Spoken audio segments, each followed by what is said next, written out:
नमस्कार, आप देख रहे हैं डी न्यूज खबरें आप तक। मैं हूं आपके साथ शारदा झा। आप तमाम दर्शकों का स्वागत है। बुलेटिन की शुरुआत से पहले नजर डालते हैं आज की हेडलाइंस पर। 12 जनवरी को सीएम के संभावित कार्यक्रम को लेकर जयनगर के एसडीपीओ ने थानाध्यक्षों के साथ की crime meeting.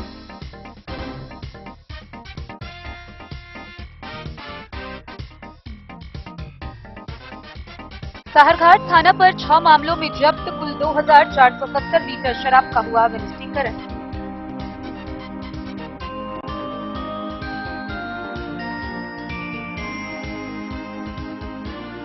Madhubani R K college में 34 बिहार बटालियन एनसीसी मधुबनी के तत्वाधान में सीटीएसई 16 कैंप का हुआ भव्य शुभारंभ। बिहार के 325 कैडेट ले रहे हैं इस कैंप में प्रशिक्षण।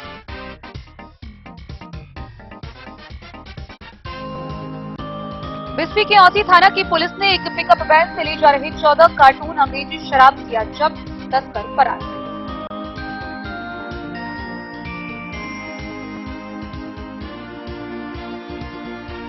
शीतलहर ने ट्रेन की रफ्तार पर लगाया ब्रेक। स्वतंत्रता सेनानी एक्सप्रेस 17 घंटा विलंब से पहुंची अपनी जगह।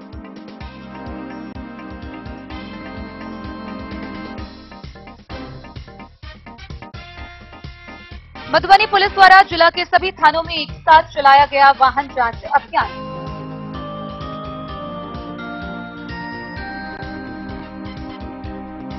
रेखा मिडिल स्कूल में लेट्स इंस्पायर बिहार मधुबनी अध्याय व क्रिप्स हॉस्पिटल के द्वारा लगाया गया निःशुल्क स्वास्थ्य जांच शिविर।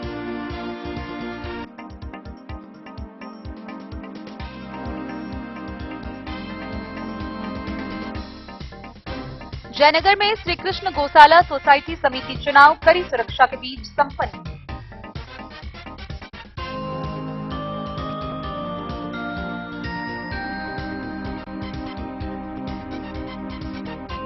समाजसेवी राजा ठाकुर की बेटी भूमि ठाकुर ने नए एसपी योगेंद्र कुमार को भगवती का चित्र भेंट करते हुए किया स्वागत।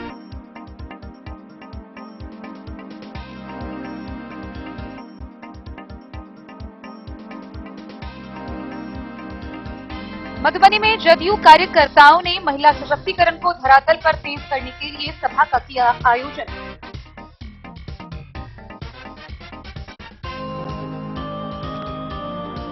और बेनीपट्टी के अरेरा स्कूल के प्रांगण में मधुबनी जिला ऑटो रिक्शा ई रिक्शा चालक यूनियन के द्वारा की गई विस्तारित बैठक।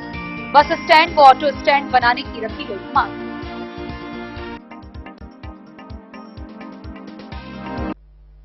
खबरें अब विस्तार से। जयनगर अनुमंडल पुलिस पदाधिकारी कार्यालय में एसडीपीओ विप्लव कुमार ने अनुमंडल क्षेत्र के सभी थानाध्यक्षों के साथ क्राइम मीटिंग की। इस दौरान जहां उन्होंने क्षेत्र में क्राइम को नियंत्रण करने के लिए कई सख्त निर्देश दिए, वहीं दूसरी तरफ मुख्य रूप से 12 जनवरी को बिहार के मुख्यमंत्री नीतीश कुमार के संभावित आगमन को लेकर भी कई निर्देश दिए। आगामी 12 जनवरी को मधुबनी में मुख्यमंत्री नीतीश कुमार का संभावित कार्यक्रम को लेकर रविवार को जयनगर अनुमंडल पुलिस पदाधिकारी कार्यालय में एसडीपीओ विप्लव कुमार की अध्यक्षता में अनुमंडल स्तरीय सभी थानाध्यक्षों के साथ क्राइम मीटिंग का आयोजन किया गया। एसडीपीओ ने उपस्थित सभी थानाध्यक्षों को मुख्यमंत्री के संभावित कार्यक्रम को लेकर जिले से लगने वाली सीमावर्ती थाना क्षेत्रों में विशेष चौकसी बरतने समेत कई आवश्यक दिशा निर्देश दिए। अपराध गोष्ठी सह समीक्षा बैठक के दौरान क्षेत्र के सभी थानाध्यक्षों से क्षेत्र में विधि व्यवस्था और लंबित कांडों की विस्तृत जानकारी ली। उन्होंने कहा कि बढ़ रहे ठंड कुहासे के मद्देनजर क्षेत्र में दिवा, संध्या एवं रात्रि गश्ती सक्रिय रूप से करने, गंभीर और लंबित कांडों का निष्पादन जल्द करने, बैंक व बाजारों में गश्ती कराने, सीमावर्ती क्षेत्रों में सीमा पार से आने जाने वाले लोगों व असामाजिक तत्वों पर पैनी नजर रखने, आसूचना संकलन करने, क्राइम कंट्रोल और शराब एवं मादक पदार्थों की तस्करी पर रोक लगाने के लिए अभियान चलाने की बात कही। उपस्थित सभी थानाध्यक्षों को चौकीदार के माध्यम से आसूचना संकलन कर असामाजिक तत्वों पर नजर रखने, अपराध नियंत्रण को ले सूचना तंत्र मजबूत करने, लंबित कांडों का जल्द से जल्द निष्पादन करने, फरार वारंटियों की गिरफ्तारी, सीमांचल क्षेत्र होने की वजह से असामाजिक और अवांछित लोगों पर पैनी नजर रखने, मद्य निषेध कानून को प्रभावी रूप से लागू करने, नशीला पदार्थ व वस्तुओं के कारोबार से जुड़े लोगों की पहचान कर नकेल कसने का निर्देश दिया। बैठक में सर्कल इंस्पेक्टर संजय कुमार सिंह, जयनगर थानाध्यक्ष अमित कुमार, लदनिया थानाध्यक्ष धनंजय कुमार, बासोपट्टी थानाध्यक्ष अरविंद कुमार, देवधा थानाध्यक्ष प्रीति भारती समेत अन्य पुलिस पदाधिकारी उपस्थित रहे। डेन न्यूज के लिए जयनगर से मोहम्मद अली की रिपोर्ट। मधवापुर प्रखंड के साहरघाट थाना पर कुल 6 मामलों में जब्त किए गए 2470 लीटर शराब का विनिष्टीकरण किया गया। इस मौके पर थानाध्यक्ष अरविंद कुमार समेत अन्य अधिकारी उपस्थित रहे। साहरघाट थाना पर 6 मामलों में जब्त की गई कुल 2470 लीटर शराब का विनिष्टीकरण किया गया। कोर्ट के निर्देश पर विनिष्टीकरण का कार्य किए जाने की जानकारी मौके पर मौजूद थानाध्यक्ष अरविंद कुमार ने दी। उन्होंने बताया कि विनिष्टीकरण के मौके पर उनके साथ सीओ नीलेश कुमार समेत साहरघाट थाना के कई पुलिस पदाधिकारी और कर्मचारी मौजूद थे। डेन न्यूज के लिए मधवापुर से एसके दीपक की रिपोर्ट। मधुबनी शहर के आरके कॉलेज में एनसीसी 34 बिहार बटालियन मधुबनी के तत्वाधान में CST 16 कैंप का भव्य शुभारंभ हुआ। गौरतलब हो कि 34 बिहार बटालियन एनसीसी मधुबनी के साथ साथ छपरा के भी एनसीसी कैडेट इसमें भाग लिए हैं। इस दौरान 325 कैडेट इस कैंप में प्रशिक्षण ले रहे हैं। 34 बिहार बटालियन एनसीसी मधुबनी के तत्वाधान में CATC 16 कैंप का भव्य आगाज आरके कॉलेज में हुआ। इस कैंप में 34 बिहार बटालियन के साथ 7 बिहार बटालियन एनसीसी छपरा के भी कैडेट पहुंचे हैं। ओपनिंग एड्रेस में camp commandant colonel Nitin Jha ने आगत अफसरों और कैडेटों को कैंप के नियम कानून और दिए जाने वाले प्रशिक्षण के बारे में जानकारी दी। कुल 325 कैडेट इस कैंप में प्रशिक्षित होने पहुंचे हैं। एनसीसी की आगामी A, B और C सर्टिफिकेट की परीक्षाओं के लिए ड्रिल, मैप रीडिंग और 22 राइफल चलाने की ट्रेनिंग दी जा रही है। गेस्ट लेक्चर का भी आयोजन किया जा रहा है। इस कड़ी में अलीगढ़ मुस्लिम विश्वविद्यालय के हिंदी विभाग के प्रोफेसर डॉक्टर कमलानंद झा ने कैडेटों को आओ मिलकर बचाएं विषय पर संबोधित किया। इसी प्रकार कैप्टन मनोज कुमार चौधरी ने नागरिक सुरक्षा, संगठन और कर्तव्य विषय पर कैडेटों को व्याख्यान दिया। साकेत महासेठ और सुमन महासेठ ने अपने प्रतिष्ठान शिव शक्ति हीरो की ओर से कैंप संचालन में रुचि दिखलाते हुए कैंप कमांडेंट को वॉलीबॉल, फुटबॉल, नेट वॉलीबॉल और बैडमिंटन खेलने के लिए आवश्यक उपकरण प्रदान किया है। कैडेटों को नित्य 40 रुपए का कूपन दिया जा रहा है ताकि ट्रेनिंग के दौरान इच्छा होने पर वे स्वेच्छा से बिस्कुट, नमकीन या उपलब्ध दूसरी सामग्री लेकर खा सके। कैंप के मुख्य द्वार के पास कुछ अवांछित तत्वों ने हंगामा कर कैंप परिसर में घुसने की कोशिश की, किंतु वहां उपस्थित महिला पुलिसकर्मियों एवं पैंथर मोबाइल पुलिस की टीम ने उन्हें अनाधिकृत रूप से अंदर जाने से रोका। सैनिक एवं एनसीसी अधिकारियों ने पुलिसकर्मियों की कर्तव्य परायणता की प्रशंसा की है। कैंप में कैडेटों की पढ़ाई के लिए एक पुस्तकालय की भी व्यवस्था की गई। पुस्तकालय में अलीगढ़ मुस्लिम विश्वविद्यालय के doctor Kamalanand Jha, colonel Nitin Jha, ANO doctor SNK Sharma एवं कामेश्वर सिंह संस्कृत विश्वविद्यालय के शिक्षा विभाग द्वारा पुस्तकें उपलब्ध कराई गई है।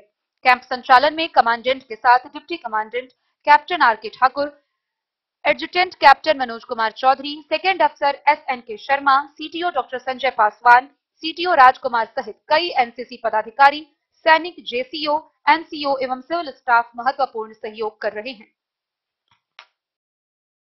डेन न्यूज के लिए सुमित कुमार की रिपोर्ट।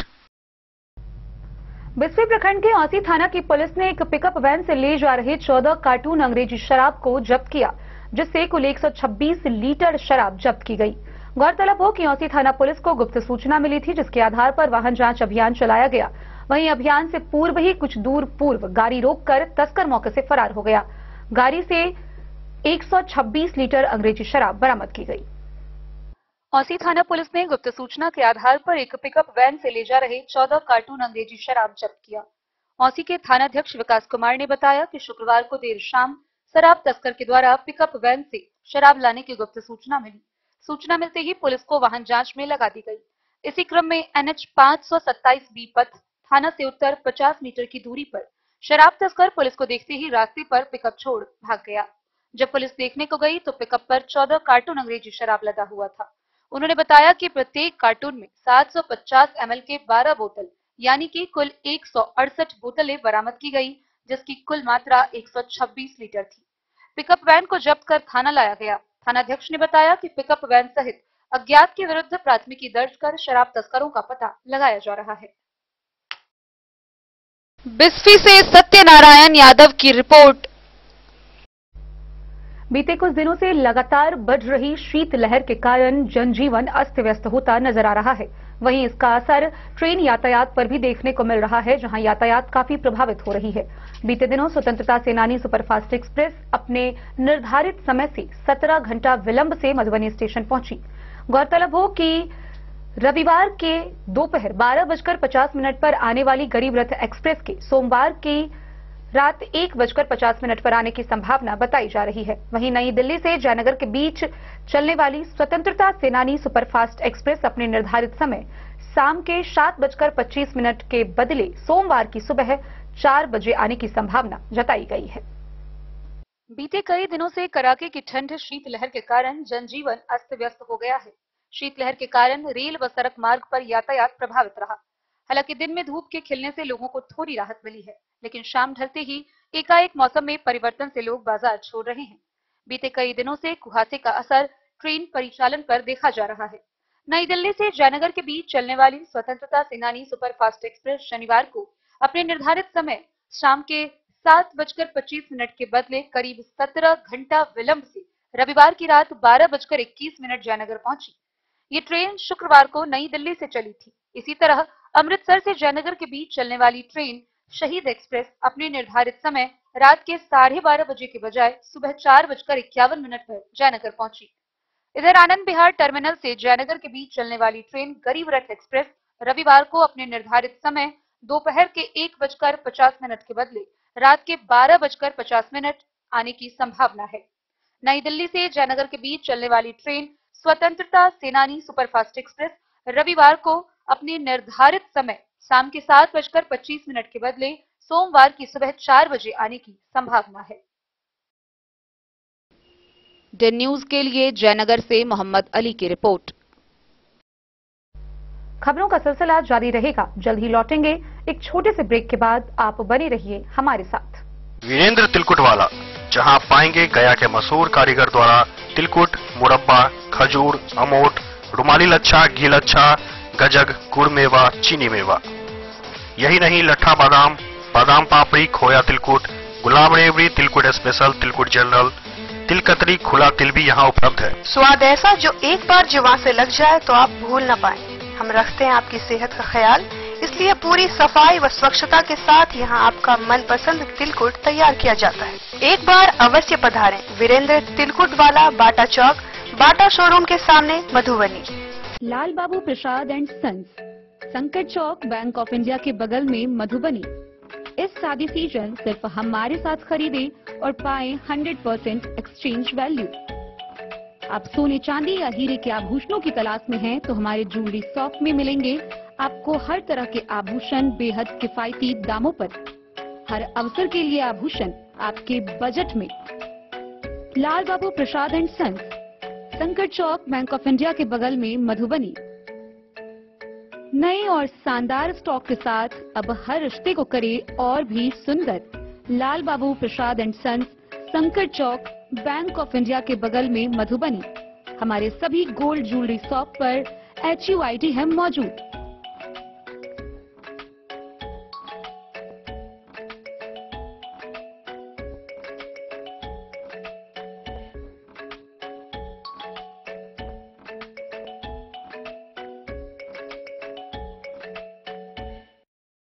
ज्वेलरी हाउस स्वर्ण श्री, सोने की शुद्धता मापने वाला यंत्र कैरेटोमीटर यहाँ उपलब्ध है, क्योंकि सोने की शुद्धता और आपके विश्वास के साथ कोई समझौता नहीं।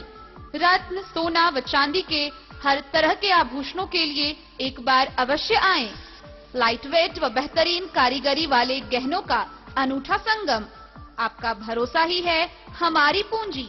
बिना किसी मिलावट व पूरी शुद्धता के साथ हॉलमार्क गहने आपको देना हमारा परम कर्तव्य। तो देर किस बात की, अपने मनपसंद गहनों की खरीदारी के लिए आज ही आए। पता याद रखें, ज्वेलरी हाउस स्वर्ण श्री, बड़ा बाजार, मधुबनी। ट्रेंड के इस जमाने में क्या आप भी चाहते हैं स्टाइलिश और फैशनेबल कपड़े? क्या आप अपने लुक को अपग्रेड करना चाहते हैं? अगर हाँ, तो आज ही आए Bombay fashion readymade sari showroom. हमारे पास पुरुषों, महिलाओं और बच्चों के लिए है नए से नए फैशन ट्रेंड में कपड़े और एक्सेसरीज का लार्ज कलेक्शन, आपके बजट और हर अवसर के लिए खास। चाहे काम के लिए हो नए आउटफिट की तलाश या पार्टी के लिए ड्रेस या किसी खास अवसर के लिए सूट सलवार और साड़ी, हमारे पास है हर एक ब्रांड। क्रिम्सन क्लब, मुफ्ती, टर्टल और किलर के SIS स्टोर्स। इसके अलावा रेमंड, स्पार्की, जॉकी, लक्ष्मीपति, मान्यवर, ब्लैकबेरी, नवाब पार्कर जैसे बड़े ब्रांड। तो देर किस बात की, आज ही आए बॉम्बे फैशन साड़ी एवं रेडीमेड शोरूम। हमारा पता है महिला कॉलेज रोड, मधुबनी।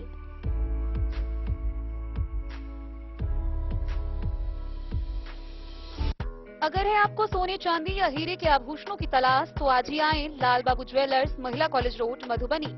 मिथिलांचल में 100 वर्ष से अधिक की विरासत और आपकी सेवा में हर आभूषण पर हॉलमार्क उपलब्ध है। हर अवसर के लिए आभूषण, शादी हो, पार्टी हो, त्योहार हो, आपके बजट में और आपके डिजाइन के अनुसार। तो आज ही हमारी ज्वेलरी शॉप पर आएं और अपने प्रियजनों के लिए खरीदे खूबसूरत आभूषण।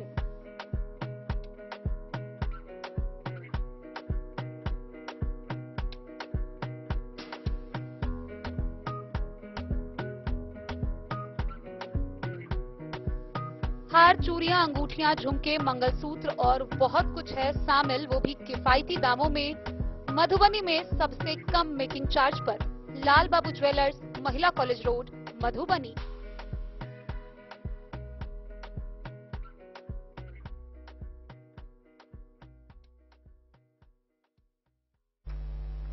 मधेपुर प्रखंड के भेजा थाना क्षेत्र के बराराही गांव में पुलिस ने कार्रवाई करते हुए 14 लीटर देसी चुलाई शराब जब्त किया। वहीं इस दौरान तस्कर को भी उसके घर से धर दबोचा। भेजा थाना क्षेत्र के बराराही गांव में पुलिस ने छापेमारी कर एक घर से 14 लीटर देसी चुलाई शराब जब्त किया। मौके से शराब तस्करी के आरोप में गृह स्वामी को भी धर दबोचा। यह कार्रवाई SI उमेश पांडे ने पुलिस बलों के सहयोग से किया। SI उमेश पांडे ने बताया कि प्रमोद यादव के घर से प्लास्टिक की 7 बोतलों में रखा 14 लीटर देसी चुलाई शराब जब्त किया गया। धराए शराब तस्कर की पहचान बराराही गांव निवासी 45 वर्षीय प्रमोद यादव के रूप में की गई। उन्होंने बताया कि आरोपी द्वारा ग्राहकों को शराब बेचा जाता था। बोले डेन न्यूज के लिए मधेपुर से अबू सलीम की रिपोर्ट। मधुबनी पुलिस के द्वारा अपराध नियंत्रण के दृष्टिकोण से एक साथ जिला के सभी थाना क्षेत्रों में वाहन जांच अभियान चलाया गया। इस दौरान कुल 175 वाहन से 2,69,500 रुपए बतौर वाहन जुर्माना की राशि भी वसूल की गई।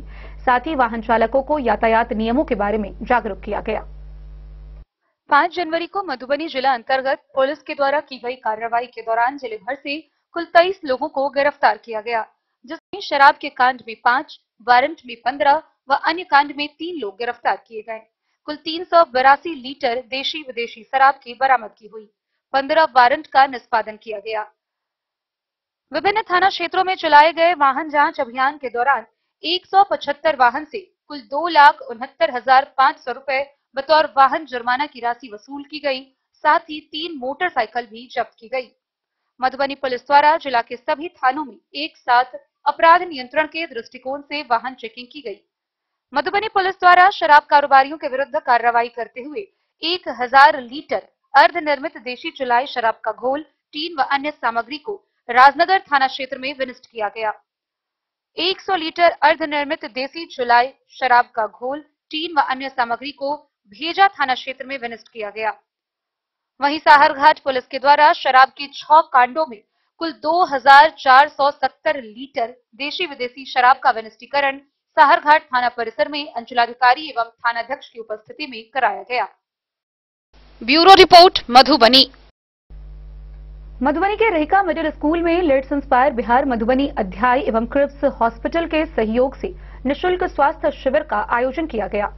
इस मौके पर शहर के कई गणमान्य लोग उपस्थित रहे, जहां सैकड़ों लोगों ने निःशुल्क स्वास्थ्य शिविर में अपना स्वास्थ्य जांच कराया और डॉक्टरों से उचित दवा व परामर्श लिए। लेट्स इंस्पायर बिहार मधुबनी अध्याय एवं क्रिप्स हॉस्पिटल मधुबनी के सहयोग से निःशुल्क मेडिकल जांच शिविर एवं सदर अस्पताल मधुबनी और DMCH PMCH के सहयोग से यह आयोजन रहिका के मिडिल स्कूल में किया गया। कार्यक्रम का उद्घाटन दीप प्रज्वलित कर किया गया। इस मौके पर लेट्स इंस्पायर बिहार मधुबनी अध्याय के मुख्य संरक्षक कैलाश भारद्वाज ने कहा कि क्षेत्र में निशुल्क मेडिकल जांच शिविर की तारीफ करते हुए कहा कि इस छोटे से शहर में ग्रामीण में निशुल्क स्वास्थ्य सेवा शिविर का आयोजन अभी के समय में बहुत ही बढ़िया प्रयास है। इस शिविर में भाग ले रहे मेडिसिन, हड्डी रोग विशेषज्ञ, महिला डॉक्टर, नेत्र रोग विशेषज्ञ, चर्म रोग विशेषज्ञ के द्वारा निशुल्क मेडिकल कैंप से सैकड़ों लोगों को इलाज कर उचित परामर्श दिया गया। लगभग मरीजों के निशुल्क मेडिकल जांच कर उन्हें परामर्श दिया गया। इसके साथ ही मुफ्त दवा का वितरण भी किया जा रहा है।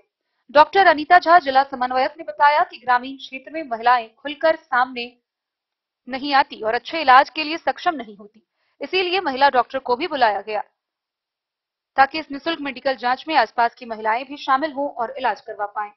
वहीं राजू झा, जिला समन्वयक सह संगठन प्रभारी, ने कहा कि आज ग्रामीण क्षेत्रों में स्वास्थ्य के प्रति उचित जागरूकता नहीं है।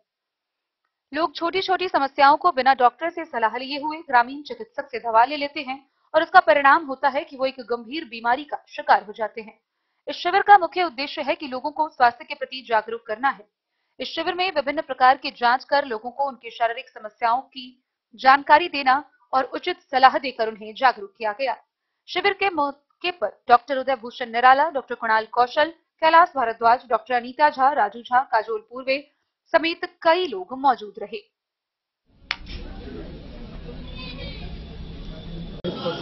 देखिए, सबसे पहले तो जो LIB का पूरी टीम है, जो ऑर्गेनाइजर है, हमारे बड़े भाई कैलाश भारद्वाज जी खुद भी हैं, और जो लोग इसमें हैं, मैं उनका तहे दिल से थैंक यू बोलना चाहता हूँ कि बहुत अच्छा चीज़ है जो एक ग्रामीण क्षेत्र में इसको ऑर्गेनाइज किया जा रहा है। और इन्होंने क्रिप्स हॉस्पिटल से कांटेक्ट किया, मुझसे कांटेक्ट किया, तो क्रिप्स की पूरी टीम, जिसमें आपको यूरोलॉजिस्ट हैं, मूत्र रोग विशेषज्ञ हैं, मेडिसिन के डॉक्टर हैं, ऑर्थोपेडिक हैं, पीडियाट्रिशियन हैं, आई वाले हैं, ऑप्थेल्मोलॉजिस्ट, तो पूरी टीम लेके हम लोग यहाँ आए सो दैट कि यहाँ जो भी लोग हैं उनको इसका बेनिफिट मिल सके।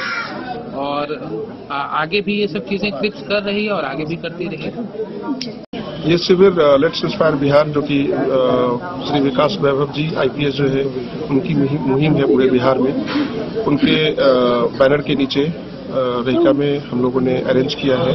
हम लोगों के सहयोगी में क्रिप्स हॉस्पिटल, जो मधुबनी का एक बहुत बड़ा हॉस्पिटल है, और कुछ डॉक्टर्स DMCH से, कुछ और भी डॉक्टर्स जिनको पता लगा जो नहीं है, एक अच्छा शिविर का आयोजन किया जा रहा है, तो वो लोग खुद स्वेच्छापूर्वक यहाँ इसमें इंटरेस्ट दिखा करके यहाँ योगदान करने आए हैं। और ये बहुत ही अच्छा मुहिम है। और सिर्फ यही नहीं, ये सोशल सर्विस में सोसाइटी को जो सर्व करना है उसमें जो कुछ भी संभव हो पाएगा, LIB के बैनर के नीचे हम लोग हमेशा कुछ न कुछ इस तरह का चीज करते रहेंगे। जैसे अभी मान लीजिए ये शिविर लगा है, कुछ लोगों का कुछ और भी सजेशन था मेडिसिन को लेकर के, तो इस चीज को हम लोगों ने देखा है और इस पर विचार हम लोग करेंगे। जो आगे शिविर जब लगाएं तो इसमें मेडिसिन की भी व्यवस्था कुछ हो, लोगों से हम लोग सहयोग लेकर के कुछ जनरल मेडिसिन भी इसमें इंक्लूड करें। आगामी एक हफ्ते या 2 हफ्ते के बाद हम लोग एक ब्लड डोनेशन कैंप का भी आयोजन करने का रखे हैं। अभी डेट हम लोगों ने उसका ऑफिशियली अनाउंस नहीं किया है, जो होगा तो फिर जरूर हम लोग अनाउंस करेंगे। ये जो स्वास्थ्य शिविर लगा है, ये लेट्स इंस्पायर बिहार के बैनर लगा हुआ है। इसका अगुवाई जिसके हेड हैं डॉक्टर IPS विकास वैभव सर, और इससे हम लोग प्रेरित हैं, तो अच्छा कार्य कर रहे हैं। उन्हीं के बैनर तले आज हम लोगों ने एक स्वास्थ्य शिविर लगाया है। इसमें देखिए, स्वास्थ्य शिविर में क्या होता है कि आप ट्रीटमेंट नहीं कर सकते हैं, क्योंकि एक दिन में 1 घंटा 2-4 घंटा में आप ट्रीटमेंट नहीं कर पाइएगा।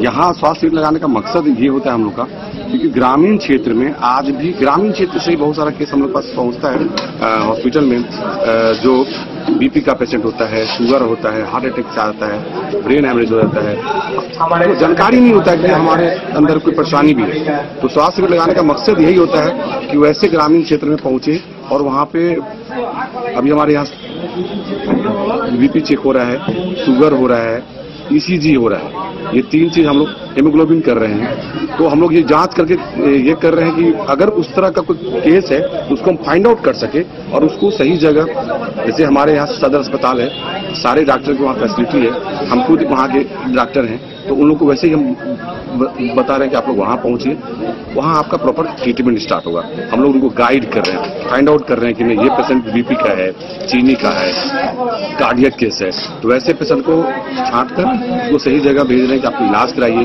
या आप सदर अस्पताल आइए, वहां आपकी इलाज होगी। उनको बता तो रहे कम से कम ये आपको प्रॉब्लम है, क्योंकि लोगों को मालूम ही नहीं। बीपी शुगर ही मेजर इशू ही होता है। अगर मान लीजिए अभी एक पेशेंट को मैंने अभी यहाँ देखा है बीपी 210/120, ये बहुत बड़ा मेजर इशू है और वो बाबा को पता भी नहीं था। फिर उनको डॉक्टर साहब ने दवाई लिखा है, बोले दवाई लेके जाइए और बाकायदा प्रॉपर जांच वाँच करा के एक बार आप डॉक्टर से कंसल्टेशन में आप रहिए। तो मेजर इशू यहाँ पे तो डायरेक्ट हार्ट अटैक वाला तो नहीं आया ना, उसको पता है कि मुझे हार्ट अटैक आया तो कहीं और जाएगा, हॉस्पिटल में जाएगा। बट अभी जो चलते फिरते लोग आ रहे हैं उनको हम लोग जांच करके वही फाइंड आउट कर रहे हैं कि बीपी है, शुगर है, कार्डियक केस है। इसी से मालूम चल जाता है हम लोग को कि उनको हार्ट का प्रॉब्लम है कि नहीं। हेमोग्लोबिन से मालूम चलता है, सीबीसी कर रहे हैं, उससे पता चल जाता है कि आपको आपकी बॉडी के अंदर कोई इन्फेक्शन है या खून की कमी है या खून से रिलेटेड कोई प्रॉब्लम है, वो मालूम चल रहा है। शुगर जांच कर रहे हैं, डायबिटीज का मालूम चल रहा है, बीपी मालूम चल रहा है। ये सब फाइंड आउट करके उसको बाकायदा बता रहे हैं कि प्रॉपर जगह आप जाके इलाज कराइए, आपको ये परेशानी है, ताकि पेशेंट जो मृत्यु तो तय है लेकिन जो उम्र होना चाहिए वहां तक भी नहीं पहुंच पा रहे हैं, जानकारी है नहीं ग्रामीण क्षेत्र में की, और वो उसको पहले ही वो समय से पहले वो डेथ कर जाते हैं। तो ऐसे स्वास्थ्य में हमारा अब मकसद है कि हर मंथ में एक बार करवाए, ताकि हर ग्रामीण क्षेत्र में पहुंचे और वहां पे ऐसे केस को फाइंड आउट करके उसको प्रॉपर इलाज कर सकें। डे न्यूज के लिए मधुबनी से नीतीश कुमार की रिपोर्ट।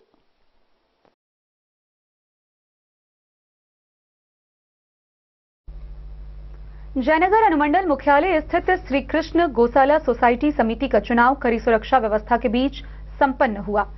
इस मौके पर प्रखंड के टीपीसी भवन में सुबह के 7 बजे से शाम के 4 बजे तक एसडीओ की उपस्थिति में चुनाव हुआ।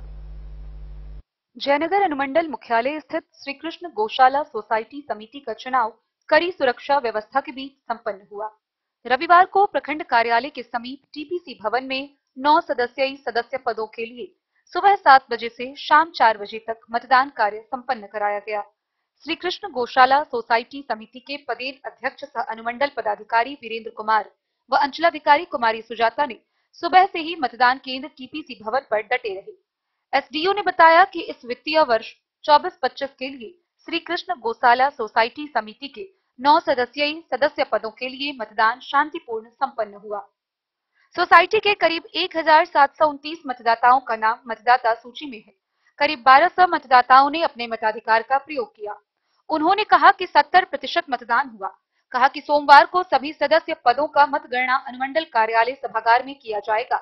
गौरतलब हो कि 9 सदस्य पद पर 16 उम्मीदवार चुनाव मैदान में हैं।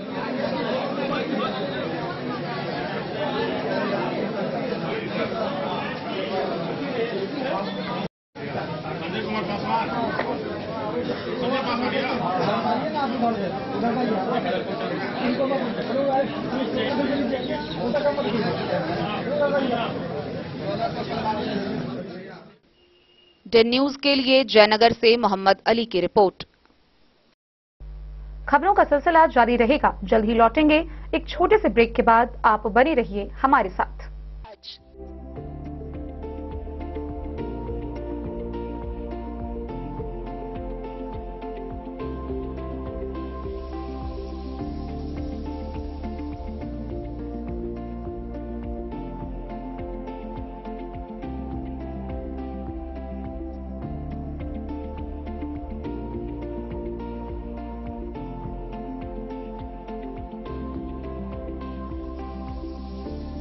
शहर के भीड़ भाड़ से दूर शांति और सुकून से भरे वातावरण में मधुबनी शहर के लहरियागंज वार्ड नंबर 1 में पूरे मिथिलांचल क्षेत्र का सबसे भव्य होटल गोकुल राज 4 मंजिला इमारत की इस होटल में है 4 बड़े बड़े बैंकेट हॉल, रिंग सेरेमनी, शादी, मीटिंग या पार्टी, हर एक आयोजन के लिए अलग से हॉल की व्यवस्था, रेस्टोरेंट की व्यवस्था जहां एक से बढ़कर एक लजीज व्यंजनों का मिलेगा संगम और रहने का उचित प्रबंध, suite room, AC room, non AC room से सुसज्जित होटल जहां लिफ्ट की भी है व्यवस्था, पार्किंग का पूरा इंतजाम। तो आइए और इस जिंदगी में खुशियों से भरी यादें शामिल करिए। होटल गोकुल राज मधुबनी में आप लोगों का स्वागत है। होटल गोकुल राज, लहरियागंज, वार्ड नंबर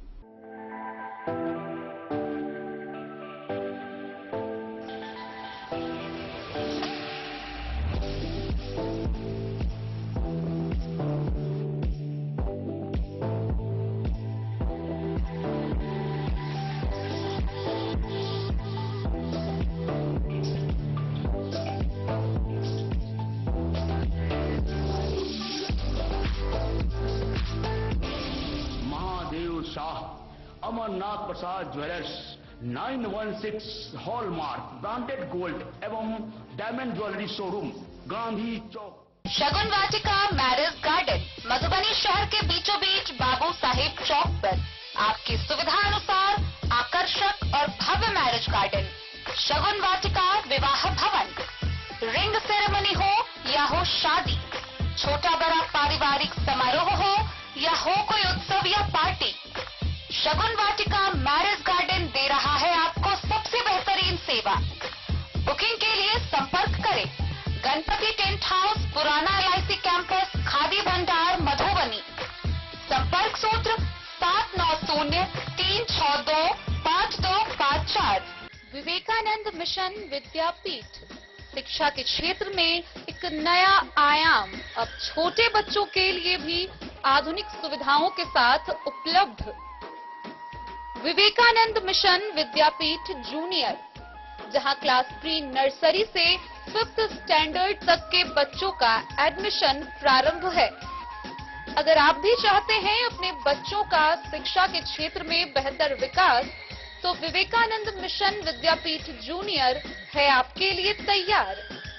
2.5 से 10 वर्षों के बच्चों के लिए आपको मिलेगा आधुनिक सुविधाओं के साथ एक बेहतर शिक्षा का माहौल। CBSE बेस्ड करिकुलम सिलेबस के साथ साथ स्टूडेंट्स होंगे art and craft, game and sports और कल्चरल एक्टिविटीज में अव्वल।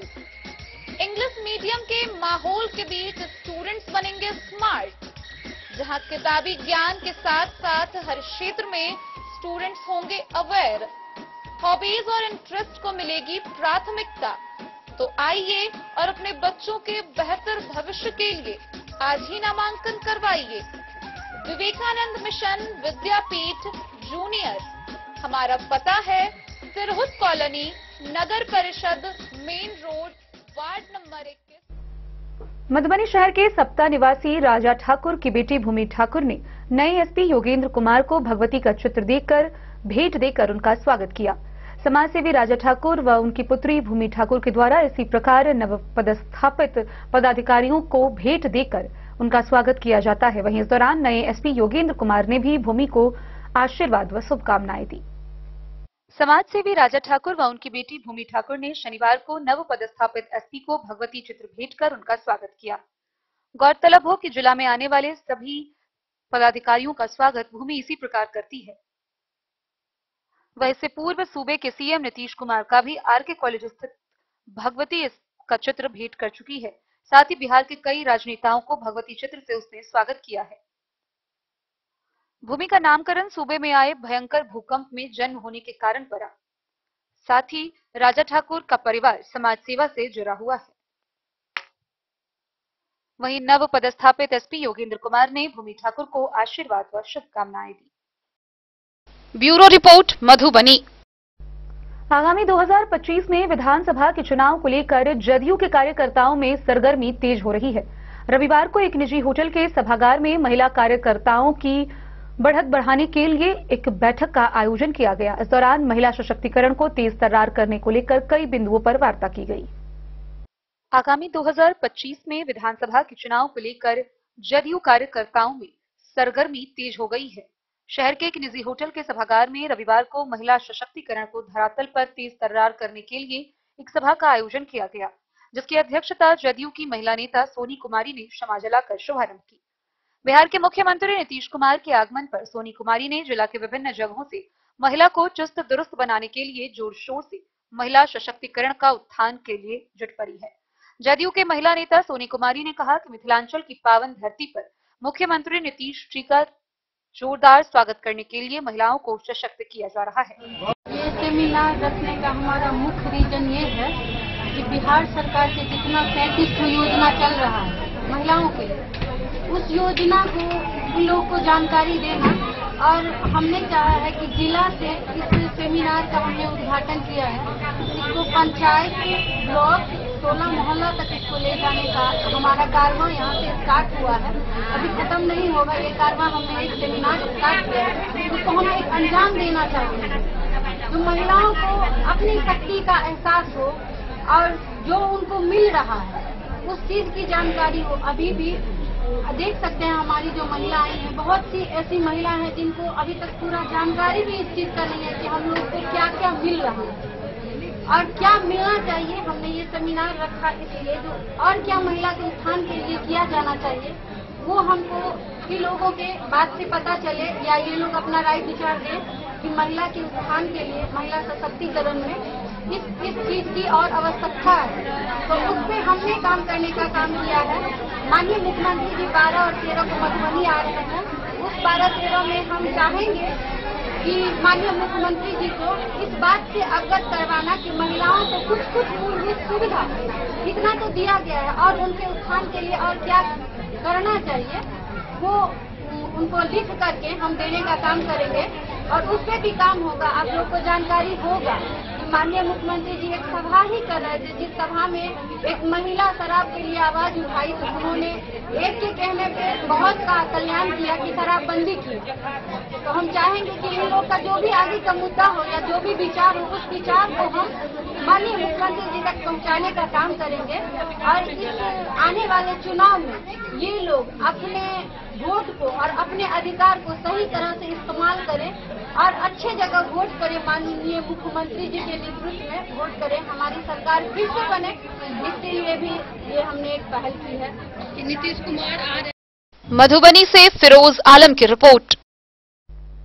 बेनीपट्टी स्थित अरेर हाई स्कूल के प्रांगण में ऑटो रिक्शा ई रिक्शा चालक मधुबनी यूनियन के द्वारा बैठक का आयोजन किया गया। इस बैठक के माध्यम से उन्होंने जिला प्रशासन से ऑटो रिक्शा स्टैंड व ई रिक्शा स्टैंड निर्माण कराने की मांग की।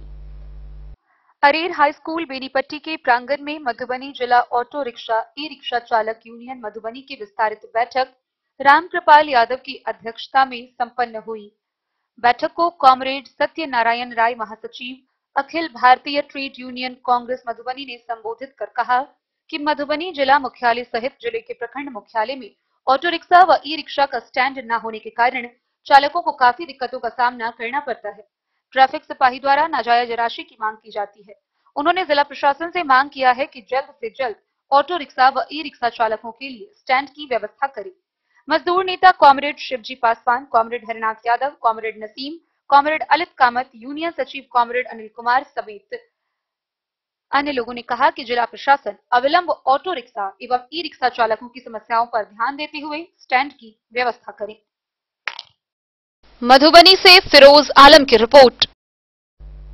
मधुबनी नगर निगम में प्रदान किए जा रहे मूलभूत सुविधाओं और विभिन्न समस्याओं के समाधान को लेकर मधुबनी नगर निगम के मेयर, डिप्टी मेयर व नगर आयुक्त के द्वारा संयुक्त रूप से प्रेस वार्ता का आयोजन किया गया। आइए हम आपको दिखाते हैं यह प्रेस वार्ता।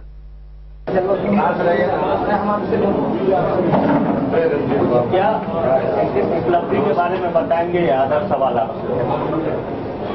देखिए, सबसे पहले इस प्रेस कॉन्फ्रेंस में सभी प्रेस के साथियों का स्वागत है। आज प्रेस कॉन्फ्रेंस क्यों बुलाया गया उसके बारे में माननीय मेयर साहब ने आपको बताया। मैं अपनी ओर से नगर आयुक्त की हैसियत से आप सबको कहना चाहता हूं, जब चुनाव हुआ था तो चुनाव के वक्त सभी प्रत्याशियों ने जो घोषणाएं की थी, रोजगार से संबंधित जो समस्या थी उसको प्रमुखता से अपने अपने चुनावी घोषणा में घोषणाएं क्या थी, शहर की समस्या क्या है प्रमुख, वो है जल जमाव की समस्या और पानी की कमी, पानी की समस्या।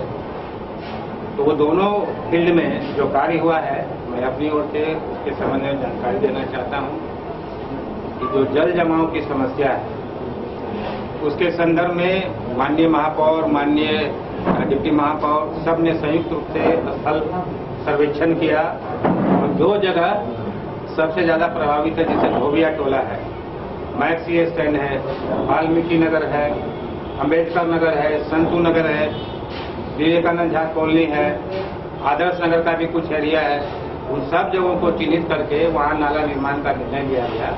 उसमें यह नहीं देखा गया कि किस वार्ड से है, जो भी एरिया जल जमाव से प्रभावित था उसको चिन्हित करके प्रमुखता के आधार पर उन योजनाओं को ली गई और आज के डेट में सभी योजनाओं का एक रहनुमा हो गया है, उस पर कार्य प्रारंभ होने वाला है। उसी कड़ी में हम लोगों ने ये भी निर्णय लिया कि शहर को जल जमाव से छुटकारा दिलाने के लिए डी वाटरिंग मशीन का क्रय किया जाए ताकि तेजी से जहां भी जल जमा हो वहां से पानी की निकासी हो। उस कड़ी में हम आगे भी कार्य करेंगे और भी मशीन का क्रय करेंगे ताकि जहां भी जल जमा हो अल्प समय में पानी का निकासी किया जाए। दूसरी जो बड़ी समस्या थी जल संकट का, उसके लिए अभी माननीय महापौर ने आपको बताया कि कुल 40 जगह पर समरसेबुल लगाया गया। समरसेबुल तो ठीक है, लेकिन हम लोगों ने 2 फ्रंट पर विस्तार से कार्य किया।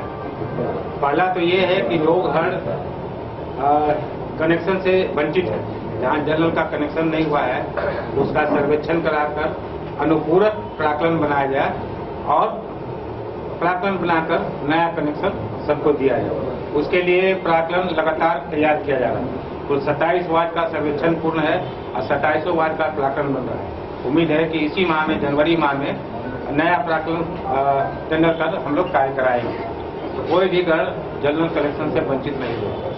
दूसरा ये है कि जो जल नल कार्यरत भी है, कुछ न कुछ खराबी के कारण मरम्मति के अभाव में अकार्यरत हो जाए। तो हम लोगों ने एक बड़ा निर्णय लिया है बोर्ड की बैठक कर कि संवेदक का चयन हम लोग करें। हम लोग पहले क्या करते थे, 2-3 मिस्त्री अपना नगर निगम के स्तर पर रखते हुए और उससे मरम्मति का कार्य करें, तो वो सफिशिएंट नहीं था। तो संवेदक का ही चयन किया जाएगा जो एकदम टेक्निकली क्वालिफाइड रहेगा और संवेदक का कार्य होगा कि 1 से 45 वार्ड में जहां भी सूचना मिलता है कि जल नल का मरम्मति आवश्यक है, उसके अभाव में पानी बंद हो गया है, जलापूर्ति नहीं हो रही है, तो संवेदक का कार्य रहेगा कि तुरंत देन एंड देयर अपने टेक्निकल टीम को भेजकर उसका मरम्मति कराए और मैक्सिमम 24 घंटा के अंदर मरम्मति वो उसका टेंडर हो गया है। उम्मीद है कि जनवरी में वो भी कार्य फाइनल हो जाएगा। तो शहर की जो 2 प्रमुख समस्या थी, जल जमाव और जलापूर्ति के संकट, दोनों पर हम लोगों ने कार्य किया है और उम्मीद है कि अगले गर्मी में पूरे शहरवासियों को ना तो जल संकट का सामना करना पड़ेगा, ना जल जमाव का समस्या का सामना करना। उस पर नगर निगम ने प्रयास किया है नागरिकों को राहत देने का। अब जो है मेरे सामने विस्तार से बताया कि पिछले 18 महीने में क्या कार्य किया गया। हम लोगों ने शहर के चारों ओर प्रवेश द्वार लगाए। नागरिक सुविधा के लिए हम लोगों ने अनेक प्रकार के उपकरण का क्रय किया है। ई रिक्शा का क्रय किया, टिपर का क्रय किया, ऑगिंग मशीन का क्रय किया, हैंड ठेला का जो है उसका हम लोगों ने क्रय किया है। और अभी पर्यावरण को बचाने के लिए नगर निगम में आप सुबह निकलेंगे तो देखेंगे कि धूल का झाड़ू लगाता है, धूल उड़ता है वातावरण, लोगों को सांस लेने में भी कठिनाई होती है। तो हम लोगों ने ये निर्णय लिया है कि वाटर स्प्रिंकल का हम लोग क्रय करें। 60 लाख की कीमत पर वाटर स्प्रिंकल का क्रय किया जा रहा है। जनवरी में टेंडर उसका भी हो गया है। जनवरी के लास्ट में उम्मीद है कि वो टेंडर फाइनल हो जाएगा। वो हम लोग सुबह, दोपहर, शाम तीनों टाइम इसका छिड़काव करेंगे जो शहर का मुख्य सड़क है, ताकि जब पानी का छिड़काव होगा तो धूल बैठ जाएगा। उसके बाद झाड़ू भी लगेगा तो धूल हवा में नहीं जाएगा, तो प्रदूषण से बचाव होगा। तो ये एक शुरुआत है, ये फाइनल नहीं है। प्रदूषण के क्षेत्र में भी कई कार्य किए जा रहे हैं, बस एक छोटा सी शुरुआत है कि जैसे जैसे नागरिक का सुझाव प्राप्त होगा, माननीय वार्ड पार्षद का सुझाव प्राप्त होगा, उस सब पर विचार करके माननीय मेयर साहब के नेतृत्व में हम लोग निर्णय लेंगे और आगे भी इस पर पर्यावरण के संबंध में भी हम लोग काम करेंगे। तो ये तो काम हो गया। नाली गली के बारे में मेयर साहब ने बता दिया कि पहले भी 40 बड़ा योजना हम लोग ले चुके हैं, जिसमें वाटर लॉगिंग का एरिया शामिल है, वहाँ पर नाला निर्माण होगा। अभी 141 नाला निर्माण की योजना का टेंडर हो चुका है, वो आज टेंडर हो गया है, वो भी जनवरी माह में फाइनल हो जाएगा। 141 अगर नाला का और सड़क का योजना का निर्माण होगा तो आप समझ सकते हैं कि नगर निगम में कहाँ कच्चा रोड रह जाएगा या नाला रह जाएगा। एक बहुत बड़ा कार्य होगा। अब कुछ लोग जो है आलोचना करते हैं, आलोचना करना अधिकार है, उस पर उसका स्वागत किया जाना चाहिए, लेकिन साथ में ये भी सोचना चाहिए कि नगर निगम के पास संसाधन कितना है।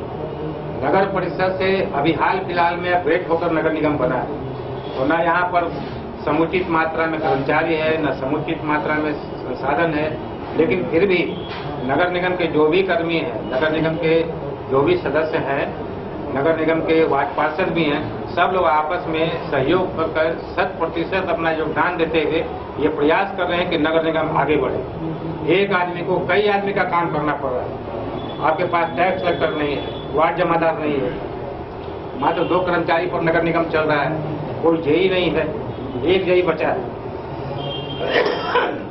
वो जेई भी अभी ज्वाइन नहीं किया, ज्वाइन करने वाला है। तो ना आपके पास कनिया बनता है, ना कार्यालय में स्टाफ है, तकनीकी सहयोग नहीं है, स्वच्छता के लिए जो होना चाहिए वार्ड जमादार, वार्ड निरीक्षक वो नहीं है, और उम्मीदों का पहाड़, तो उन सारे उम्मीदों का पहाड़ अपने माथा पर लेकर हम लोग कार्य करने का प्रयास करते हैं। तो ठीक है, जो गति अपेक्षित है हो सकता है कि वो गति के अनुसार हम लोग आगे नहीं बढ़ रहे, लेकिन कुछ लोग अगर कहते हैं कि हवा हवाई है, सिर्फ घोषणा होता है, तो उनको ये कान खोलकर सुन लेना चाहिए कि कुछ भी चीज हवा हवाई नहीं है। जितना भी घोषणा किया गया सशक्त स्थायी समिति में या बोर्ड की बैठक में, उस सभी योजनाओं पर काम चल रहा है। उदाहरण के तौर पर देखिए, बगल में आपका टाउन क्लब है, वो टाउन क्लब का जीर्णोद्धार का कार्य जो है अब कुछ ही दिन में शुरू होने वाला है, उसका टेंडर फाइनल हो गया। हम लोगों को बैठने के लिए माननीय वार्ड पार्षद आते हैं, यहाँ बैठना पड़ता है, कभी मेयर साहब के चैम्बर में बैठना पड़ता है। एक सभा भवन नहीं है, उस सभा भवन का निर्माण जनवरी माह में शुरू होने वाला है। आपके इस नगर निगम के सामने एक पोखरा है, उस पोखरा की सफाई मुझको लगता है पिछले 25 वर्ष में नहीं। पोखरा का पानी सड़ा हुआ, उस पानी में छठ होता है, उस पानी में कोई नहा ले तो पूरे देह में जो है चुनचुनी हो। तो कई दिनों से नजर थी, बार बार मैंने माननीय महापौर को, माननीय उप महापौर को आग्रह किया कि इस पोखरा का जीर्णोद्धार होना जरूरी है। सबका मुझे सहयोग मिला, सभी माननीय वार्ड पार्षदों ने सहयोग किया और उस पोखरा का जीर्णोद्धार हम लोगों ने फाइनल कर दिया। 5 जनवरी से इस पोखरा का भी जीर्णोद्धार कार्य शुरू हो गया। अभी हम लोग पार्क बनाने वाले हैं, उस पार्क का भी टेंडर फाइनल होना चाहिए। नगर निगम के पास पार्क बनेगा, जो टाउन क्लब है उसके 4 और 5 भी हम लोग बना रहे हैं, ताकि नागरिक को सुबह शाम घूमने का एक स्थान उपलब्ध हो सके। तो कुछ लोग कहते हैं हवा हवाई, तो हवा हवाई कैसे? 2 चीज को हाईलाइट किया जा रहा है। अंदाज में कुछ लोग बोल रहे हैं कि टैक्सेशन बहुत बढ़ गया, अनाप शनाप टैक्सेशन लिया जा रहा है। तो भाई मैं ये कहता हूँ आप लोग के माध्यम से कि उसमें आर्बिट्रेशन का प्रावधान है। अगर कहीं गलत हुआ है तो नगर आयुक्त को सुनवाई करके उस पर निर्णय लेना है। 25 साल 30 साल पहले जो टैक्स था, आप चाहेंगे कि वही टैक्स हमारा आज भी बरकरार रहे। तो नापी करा कर, और हम लोगों ने जो सरकार का मापदंड है कि जो प्रधान सड़क है, जो मुख्य सड़क है, जो अंदर का सड़क है, उसके आधार पर टैक्सेशन तय होता है। तो हम लोग ने सरकार का जो फार्मूला उसके आधार पर टैक्सेशन फिक्स किया है। नापी में हो सकता है कहीं त्रुटि रह गया कि नापी आपका मान लीजिए कि 1200 स्क्वायर फीट है, आप कहते हैं मेरा 1000 स्क्वायर फीट है, तो उसका समीक्षा हम लोग करने के लिए तैयार है। कहीं भी आवेदन आता है, कोई नागरिक देता है कि हमारा नापी गलत हुआ है, तो उस मामले को हम लोग टेकअप करते हैं, दोबारा हम लोग नापी कराते हैं, उसके टैक्सेशन का सुधार करते हैं। तो जो भी फार्मूला तय किया, अगर आरोप लगाते हैं कि कई गुना बढ़ गया, तो जनरल बात नहीं बोलती। अगर कोई स्पेसिफिक मामला है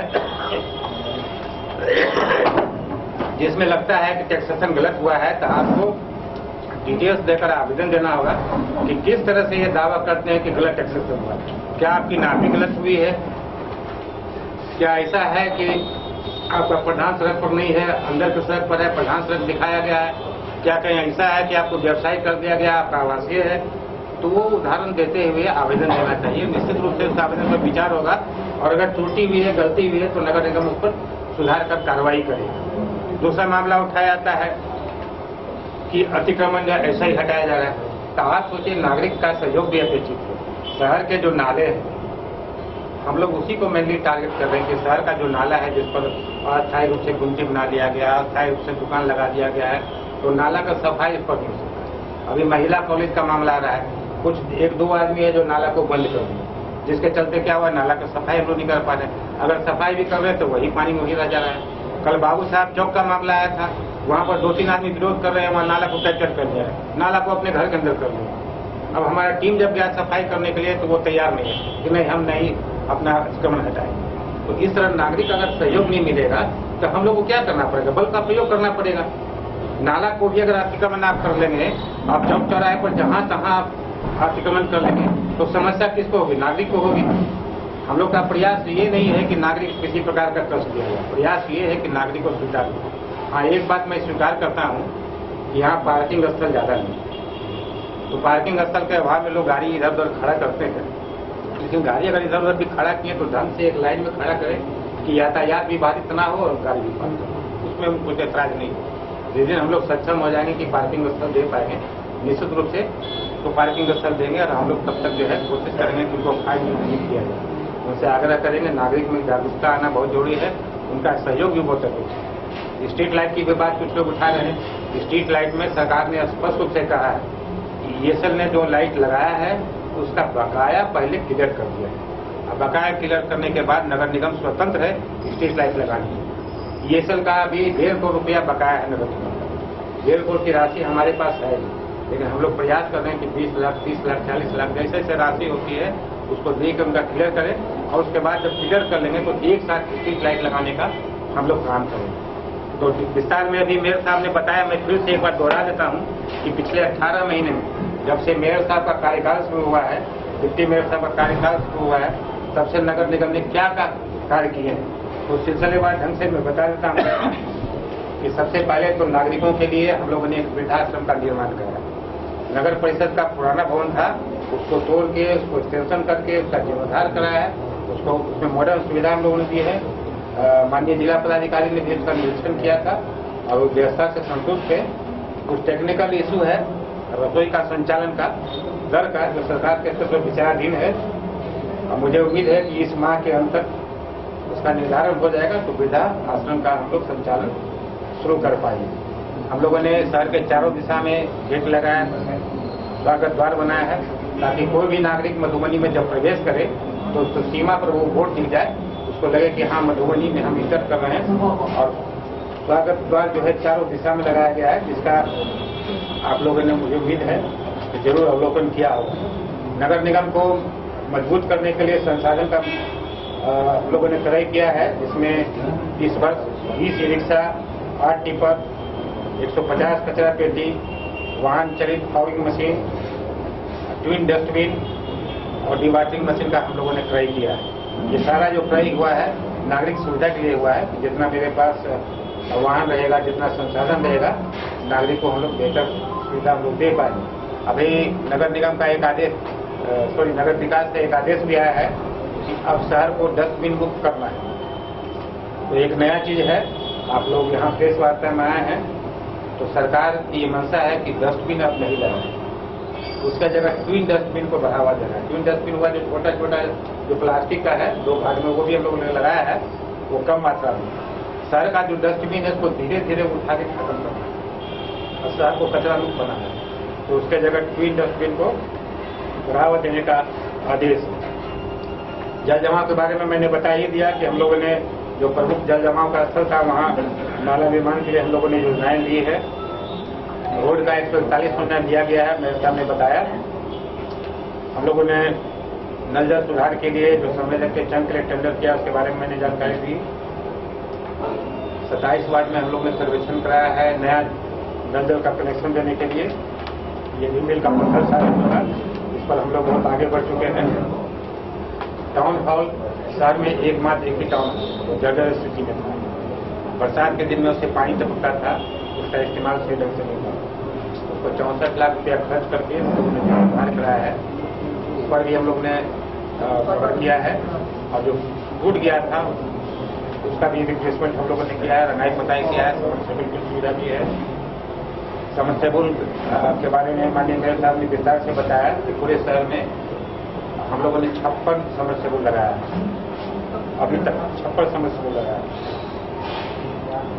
और 2 मट्ठा जो हवाई अड्डा है, हवाई अड्डा 2 मट्ठा, ये 2 जगह हम लोगों ने मुक्तिधाम प्रस्तावित किया है।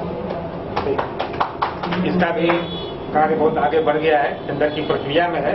उम्मीद है कि जनवरी लास्ट तक में मुक्तिधाम का कार्य प्रारंभ हो जाए। टैक्सेशन की बात मैंने की है।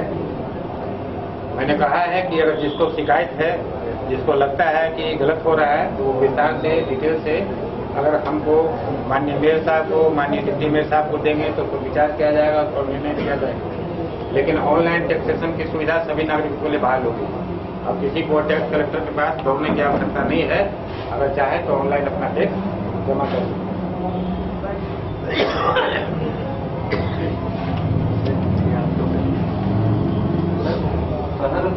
एक सेकंड, दो तीन पॉइंट आप बताते हैं।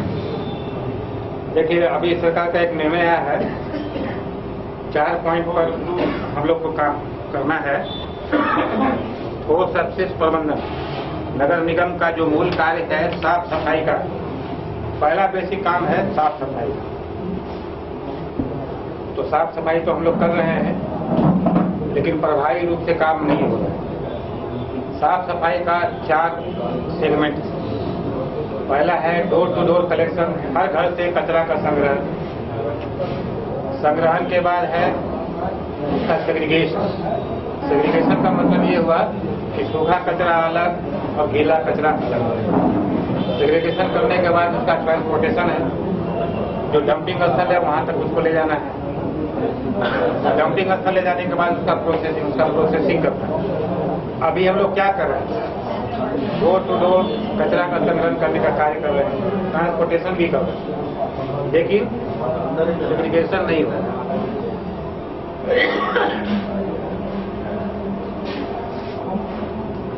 तो सरकार ने यह आदेश किया है कि इसी जनवरी माह में अभी हम लोग बैठक करने वाले हैं। माननीय महापौर की अनुमति से और 4-5 दिनों के बाद सशक्त स्थायी समिति की बैठक होगी और उसके बाद बोर्ड की बैठक होगी। 4 विषय पर हम लोग को काम करना है जो प्रस्तावित है। पहला तो ये है कि हम लोग को एमआरएफ सेंटर बनाना है। एमआरएफ हो गया material recovery facility. Bureau report Madhubani. तो आज के इस बुलेटिन में फिलहाल इतना ही। कल फिर हाजिर होंगे नई खबरों के साथ। तब तक दीजिए पूरी टीम को इजाजत और मधुबनी की हर छोटी बड़ी खबरों के लिए देखते रहिए 10 न्यूज, खबरें आप तक। नमस्कार।